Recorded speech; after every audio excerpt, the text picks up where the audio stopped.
नमस्कार, DV news में आपका स्वागत है। मल्लिकार्जुन खड़गे ने राज्यसभा के सभापति जगदीप धनखड़ को पत्र लिखकर कहा है कि इतने बड़े पैमाने पर सांसदों का निलंबन भारत के संसदीय लोकतंत्र के मूल सिद्धांतों के लिए हानिकारक है। उन्होंने धनखड़ को लिखे पत्र में कहा है कि वह इतने अधिक सांसदों के निलंबन से दुखी और व्यथित हैं। कांग्रेस नेता ने राज्यसभा के सभापति पर भरोसा जताते हुए कहा कि उन्हें उम्मीद है कि वह विपक्ष की चिंताओं को ध्यान में रखेंगे। उन्होंने धनखड़ से आपसी सहमति से तय तारीख पर उनके साथ इस मामले पर चर्चा करने और उनकी चिंताओं का समाधान करने का भी आग्रह किया है।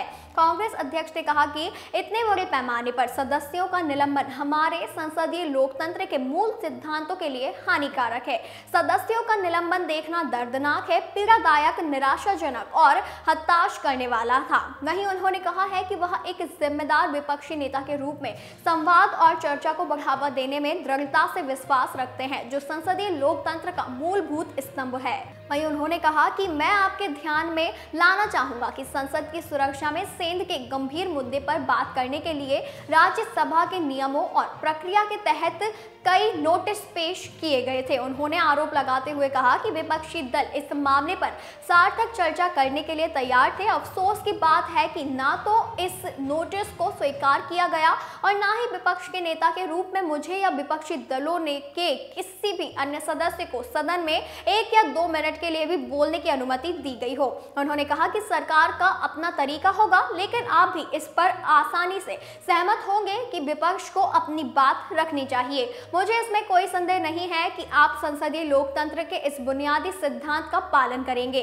खड़गे ने इस बात पर जोर दिया है कि विपक्षी दलों की स्पष्ट मांग है कि गृह मंत्री को संसदीय सुरक्षा में सेंध के महत्वपूर्ण मुद्दे और 13 दिसंबर को लोकसभा की दर्शक दीर्घा में 2 घुसपैठियों के प्रवेश को संभव बनाने में सत्तारूढ़ पार्टी के सांसद की भूमिका के बारे में सदन को अवगत कराना चाहिए। उन्होंने कहा, यह मामला संसद और सांसदों के लिए गंभीर चिंता का विषय है और एक राष्ट्रीय सुरक्षा का महत्वपूर्ण मुद्दा भी है, लेकिन इस मांग को स्पष्ट रूप से नजरअंदाज किया गया है। इसके अलावा नियमों और प्रक्रिया का खुलेआम उल्लंघन करते हुए बड़ी संख्या में विपक्षी सांसदों का निलंबन हुआ है।